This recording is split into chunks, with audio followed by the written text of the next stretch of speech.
بسم اللہ الرحمن الرحیم۔ السلام علیکم، میں ہوں کلثوم اور آپ دیکھ رہے ہیں میرا یوٹیوب چینل۔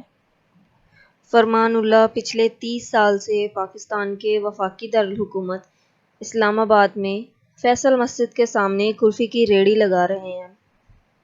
یہی ریڑھی سردیوں میں چھلی کی ریڑھی میں تبدیل ہو جاتی ہے، جس سے وہ اپنے 5 بچوں کا پیٹ پالتے ہیں۔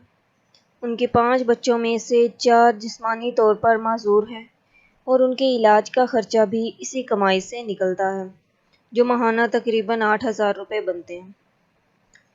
اسلام آباد کے ایک کچے مکان کے رہائشی فرمان اللہ اب اڈیالہ جیل میں قید ہیں۔ وفاقی دارالحکومت کے ادارے CDA کے انفورسمنٹ ڈائریکٹوریٹ کے اہلکاروں نے انہیں 11 جولائی کو گرفتار کیا اور ان پر الزام لگایا گیا کہ وہ فیصل مسجد کے گرد و نواح میں بلا اجازت ریڑھی لگا کر تجاوزات کے مرتکب ہوئے۔ صرف ایک دن بعد فرمان اللہ کو CDA کے سینئر اسپیشل مجسٹریٹ کے سامنے پیش کیا گیا، جہاں ملزم نے اعتراف کیا اور درخواست کی کہ ان کو معاف کر دیا جائے۔ بیان کے مطابق فرمان اللہ کا کہنا تھا کہ وہ یہ غلطی دوبارہ نہیں کریں گے۔ میں غریب آدمی ہوں، مجھے اپنے خاندان کا پیٹ پالنا ہے، میرے علاوہ ان کا خیال رکھنے والا کوئی اور نہیں۔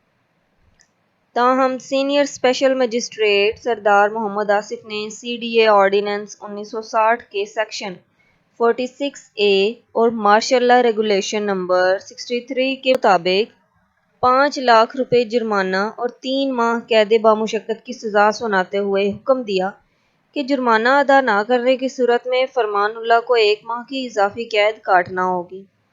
اس کیس کے بارے میں جب CDA کے ڈائریکٹر محمد کامران سے رابطہ کیا گیا تو پہلے انہوں نے لا علمی کا اظہار کیا۔ ان کا کہنا تھا کہ دیکھیں، ہمارا ادارہ قانون کی پیروی کرتا ہے، اگر ہمارے ادارے کے لا ڈپارٹمنٹ نے گرفتار کیا ہے تو کچھ دیکھ کر کیا ہوگا۔ دوسری جانب فرمان اللہ کے وکیل عمر اعجاز گیلانی کا ماننا ہے کہ ایک کلفی کی ریڑھی کو تجاوزات قرار دینا اور فرمان اللہ کو اس جرم میں جیل بھجوانا CDA کی جانب سے بے حسی کی انتہا ظاہر کرتا ہے۔ عمر اعجاز کو فرمان اللہ کے علاقے کے نزدیک بنی کچی آبادی کے لوگوں سے ان کی گرفتاری کا پتہ چلا۔ انہوں نے سب سے پہلے ٹویٹر پر اس کیس کے بارے میں پوسٹ کیا اور پوچھا کہ کس قانون کے تحت ایک ریڑھی لگانے والے فرد سے اس قسم کا برتاؤ کیا جا رہا ہے۔ انہیں مزید دستاویزات نکلوانے کے بعد پتہ چلا کہ فرمان اللہ پر CDA آرڈیننس 1960 کی شق 46A کے تحت بغیر لائسنس کے ریڑھی لگانے پر سزا سنائی گئی، جس کے بعد انہوں نے فرمان اللہ کے مقدمے کی پیروی کرنے کی حامی بھری۔ اب عمر اعجاز نے اسلام آباد ہائی کورٹ میں اسپیشل مجسٹریٹ CDA کے فیصلے کے خلاف اپیل دائر کر رکھی ہے۔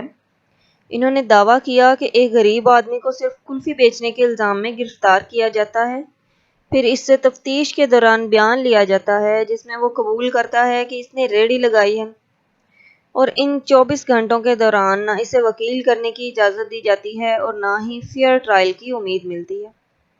اپنی درخواست میں انہوں نے موقف اختیار کیا ہے کہ فرمان اللہ کا مبینہ اعتراف جرم انہیں اپنے لیے وکیل کرنے کا موقع فراہم کیے بغیر لیا گیا۔ انہوں نے درخواست میں یہ بھی لکھا کہ ریڑھی زمین پر قبضہ یا تجاوزات شمار نہیں کی جا سکتی، کیونکہ ریڑھی کھوکھا نہیں ہوتا بلکہ یہ کسی چلتی پھرتی گاڑی کی طرح ہے جو فیصل مسجد کے اطراف میں کافی تعداد میں موجود ہوتی ہیں۔ وکلاء کے مطابق قانوناً کسی بھی ممنوعہ جگہ پر ریڑھی لگانے کا زیادہ سے زیادہ جرمانہ 400 روپے ہوتا ہے، لیکن فرمان اللہ پر 5 لاکھ روپے جرمانہ لگایا گیا ہے۔ عمر اعجاز کے مطابق اسلام آباد کی تاریخ میں کبھی CDA نے کسی گاڑی والے کو اسی جرم میں 3 ماہ قید اور 5 لاکھ جرمانے کی سزا نہیں کی، لیکن ریڑھی والوں کے ساتھ باقاعدگی سے ایسا ہی کیا جاتا ہے، جو غربا کے خلاف CDA کے امتیازی سلوک کی مثال ہے۔ واضح رہے کہ پچھلے کچھ سال سے اسلام آباد میں تجاوزات کے خلاف کارروائی میں اضافہ دیکھا گیا۔ سرکار کا مزدور پیشہ افراد کے لیے نہ تو کوئی واضح پروگرام ہے اور نہ ہی برداشت۔ انہوں نے کہا کہ مزدوروں اور محنت کش افراد کے خلاف قانونی کارروائی کرنا قدرے آسان ہے، لیکن اسلام آباد کے مختلف سیکٹرز میں ہونے والی امیر لوگوں کے پراپرٹی میں غبن کرنے اور تجاوزات کے واقعات کو دبا دیا جاتا ہے۔ عمر گیلانی کہتے ہیں کہ اسلام آباد صرف عمرہ کے لیے نہیں بلکہ ہر طبقے کے لوگوں کے لیے ہے، اور ان کا بھی اتنا ہی حق ہے ان سڑکوں پر محنت مزدوری کرنے کا جتنا کہ کسی اور کا۔ مزید جاننے کے لیے چینل کو سبسکرائب کریں، ویڈیو کو لائک کریں اور کمنٹ سیکشن میں اپنی رائے کا اظہار ضرور دیں۔ تب تک کے لیے اللہ حافظ۔